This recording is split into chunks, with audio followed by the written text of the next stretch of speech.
Friends, welcome to our channel. Nirjala Ekadashi.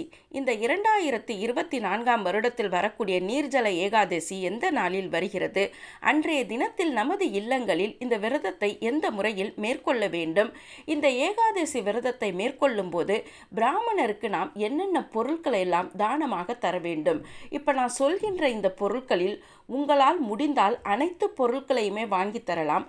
அப்படி முடியாத பட்சத்தில் கண்டிப்பாக ஏதாவது ஒரு பொருளையாவது இந்த நீர்ஜல ஏகாதசி தினத்தன்று வாங்கி பிராமணருக்கு தர வேண்டும்.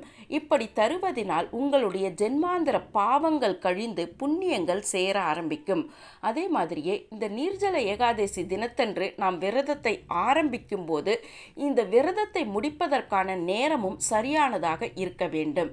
சரி, இப்போ நாம இந்த வருடத்தில் வரக்கூடிய நீர்ஜல ஏகாதசி எந்த நாளில் வருகிறது, அன்றைய தினத்தில் எந்த முறையில் நாம் விரதத்தை மேற்கொள்ள வேண்டும், இந்த விரதத்தை நாம் எந்த நேரத்தில் முடிக்க வேண்டும் என்பதையும் பார்க்கலாம்.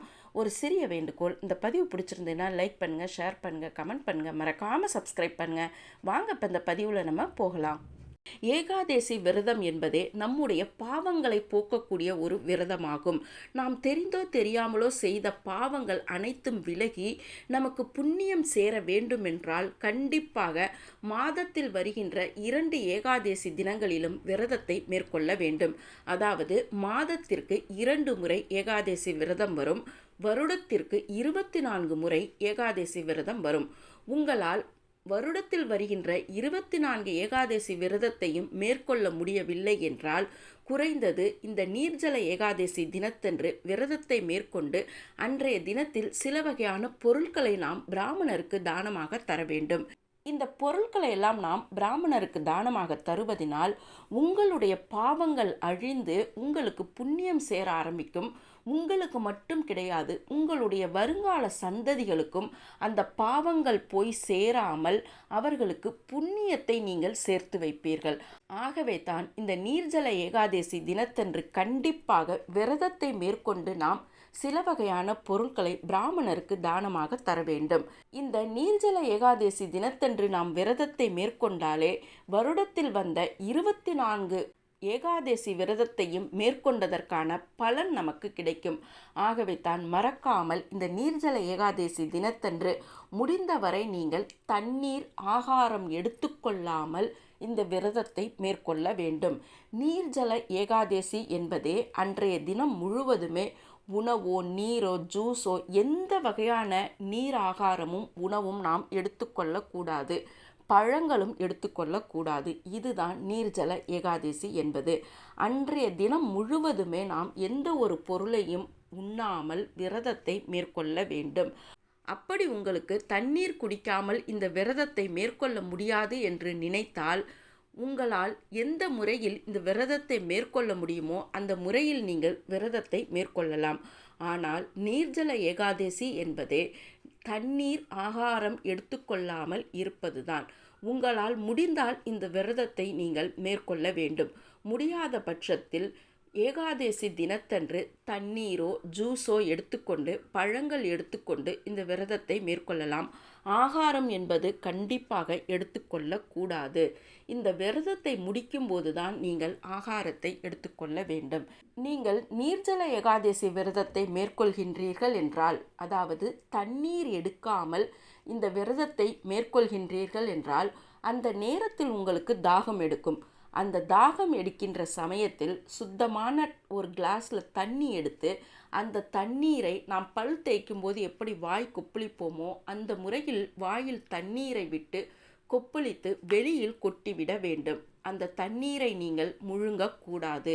இந்த முறையில் நீங்கள் தண்ணீரால் வாயை கொப்பளித்து கீழே கொட்டினாலும் அது நீர்ஜல ஏகாதசி விரதமாகத்தான் கருதப்படும். அதே மாதிரியே இந்த நீர்ஜல ஏகாதசி விரத தினத்தன்று நீங்கள் விஷ்ணு பகவானை நினைத்து பூஜைகள் செய்ய வேண்டும். அன்றைய தினத்தில் விஷ்ணு பகவானுக்கு நெற்றியில் சந்தனம், குங்குமமிட்டு, துளசி மாலை சாத்தி, மஞ்சள் நிறம் கொண்ட வஸ்திரத்தை விஷ்ணு பகவானுக்கு சாத்த வேண்டும். அன்றைய தினத்தில் மஞ்சள் நிறம் கொண்ட பொருட்களை அவருக்கு நெய்வேத்தியத்தில் வைக்க வேண்டும். அதே மாதிரியே இந்த நாளில் விஷ்ணுவை நினைத்து அவருடைய ஸ்லோகங்களையும் கேட்டுக்கொண்டே இருக்கலாம். அல்லது உங்களால் முடிந்தால் நீங்கள் அந்த ஸ்லோகங்களை படிக்கலாம். இந்த முறையில் விரதத்தை மேற்கொண்டு அன்றைய தினத்தில் பிராமணருக்கு சில பொருட்களை தானமாக தர வேண்டும்.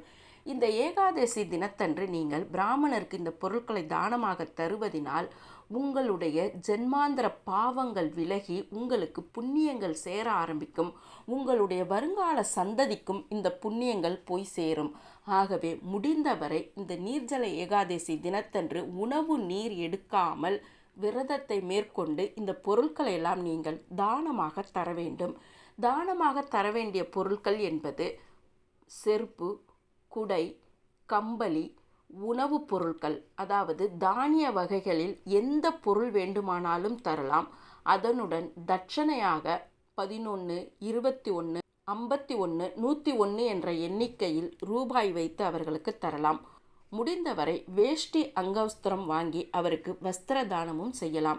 இந்த பொருட்களில் ஏதாவது ஒரு பொருளை நீங்கள் வாங்கி கொடுத்தாலுமே உங்களுக்கு புண்ணியங்கள் சேர்ந்து கொண்டே இருக்கும். அதே மாதிரியே இந்த நாளில் வாயில்லா ஜீவன்களுக்கு உணவளிக்க வேண்டும். ஏழைகளுக்கு உணவு நீர் தர வேண்டும். மிகவும் முக்கியமாக நீர்ஜல ஏகாதசி தினத்தன்று புதிய ஒரு சொம்பில் சுத்தமான நீர் நிரப்பி அந்த தண்ணீருடன் சொம்பை அடுத்தவருக்கு தானமாக தர வேண்டும். இந்த தண்ணீர் சொம்பை ஒருவருக்கு மட்டும் நீங்கள் கொடுத்தால் போரும். இப்படி தருவதினால் உங்களை பிடித்திருந்த பீடைகள், தரித்திரம் எல்லாம் விலகி, நீங்கள் செய்த பாவங்கள் விலகி, அந்த இல்லத்தில் லக்ஷ்மி கடாட்சம் பெருக ஆரம்பிக்கும். பாவம் நீங்கி புண்ணியம் சேர ஆரம்பிக்கும். ஆகவே முடிந்தவரை இந்த நீர்ஜல ஏகாதசி தினத்தன்று ஒரு புதிய சொம்பில் அது நிறைய தண்ணீர் நிரப்பி ஒருவருக்கு தானமாக தர வேண்டும். சரி, இப்போ நாம் இந்த நீர்ஜல ஏகாதசி விரதத்தை எந்த நாளில் முடிக்க வேண்டும் என்று பார்க்கலாம். அன்றைய தினம் முழுவதும் நீங்கள் விரதத்தை மேற்கொண்டு இந்த விரதத்தை நீங்கள் துவாதசி தினத்தன்று தான் முடிக்க வேண்டும். ஏகாதசி தினத்தன்று நாம் விரதத்தை மேற்கொள்ளும் போது இந்த விரதத்தை நாம் துவாதசி தினத்தன்று தான் முடிக்க வேண்டும். துவாதசி தினத்தன்று நீங்கள் விரதத்தை முடிக்கும்போது காலையில் எழுந்து குளித்துவிட்டு அன்றைய தினத்தில் பெருமாளுக்கு நெய்வேத்தியத்தில் சர்க்கரை பொங்கல் செய்து வைக்கலாம் அல்லது பாயசம் செய்து வைக்கலாம். அவருக்கு நெய்வேத்தியத்தை காட்டிய பிறகு அருகாமையில் பெருமாள் கோயில் இருந்தால் அந்த கோயிலுக்கு சென்று அங்கு பெருமாளை தரிசனம் செய்துவிட்டு அங்கு இருக்கின்ற தீட்சதர் கொடுக்கின்ற அந்த துளசி தீர்த்தத்தை குடித்து உங்களுடைய விரதத்தை முடித்து கொள்ளலாம். அப்படி கோயில் அருகாமையில் இல்லை என்றால் உங்களது இல்லத்திலேயே உங்களது பூஜை அறையில் இருக்கின்ற அந்த துளசி தீர்த்தத்தை எடுத்து நீங்கள் உங்களுடைய விரதத்தை முடித்து கொள்ளலாம். அன்றைய தினத்தில் நீங்கள் அகத்திக்கீரை செய்து உண்ணுவது என்பது மிகவும் விசேஷமாகும். ஏனென்றால் ஏகாதசி தினம் முழுவதும் நாம் பட்டினி இருப்பதினால் நமது வயிற்றில் புண் ஏதாவது இருக்கும் என்பதனால்தான் அந்த காலத்தில் துவாதசி தினத்தன்று நம்முடைய முன்னோர்கள் அகத்திக்கீரை சமையல் செய்து உண்ணுவதை வழக்கமாக வைத்து கொண்டிருந்தார்கள். ஆகவே இந்த துவாதசி தினத்தன்று கண்டிப்பாக அகத்திக்கீரை உணவில் எடுத்துக்கொள்ள வேண்டும். சரி, இப்போ நாம் இந்த 2024 வருடத்தில் வரக்கூடிய ஏகாதசி விரதத்தை எந்த நாளில் மேற்கொள்ள வேண்டும் என்று பார்க்கலாம். இந்த 2024 வருடத்தில் வரக்கூடிய ஏகாதசி விரதம் என்பது 17ஆம் தேதி அன்று ஆரம்பமாகிறது. ஆனால் இந்த வருடத்திற்கான நீர்ஜல ஏகாதசி விரதத்தை நாம் 18/6/2024 செவ்வாய்க்கிழமை அன்று தான் அனுஷ்டிக்க வேண்டும். அதாவது நீர்ஜல ஏகாதசி விரதத்தை நாம் 18/6/2024 செவ்வாய்க்கிழமை அன்று தான் மேற்கொள்ள வேண்டும். இந்த விரதத்தை நாம் 19/6/2024 புதன்கிழமையன்று அதிகாலை 5:30 7:30 முடித்து கொள்ள வேண்டும். 5:30 மணிக்கு மேல் நீங்கள் இந்த விரதத்தை முடித்து கொள்ளலாம். இந்த பதிவு பிடிச்சிருக்கும்னு நினைக்கிறேன். பிடிச்சிருந்தா லைக் பண்ணுங்கள், ஷேர் பண்ணுங்கள், கமெண்ட் பண்ணுங்கள், மறக்காமல் சப்ஸ்கிரைப் பண்ணுங்கள். மீண்டும் ஒரு நல்ல பதிவுடன் உங்களை சந்திக்கின்றேன். வணக்கம்.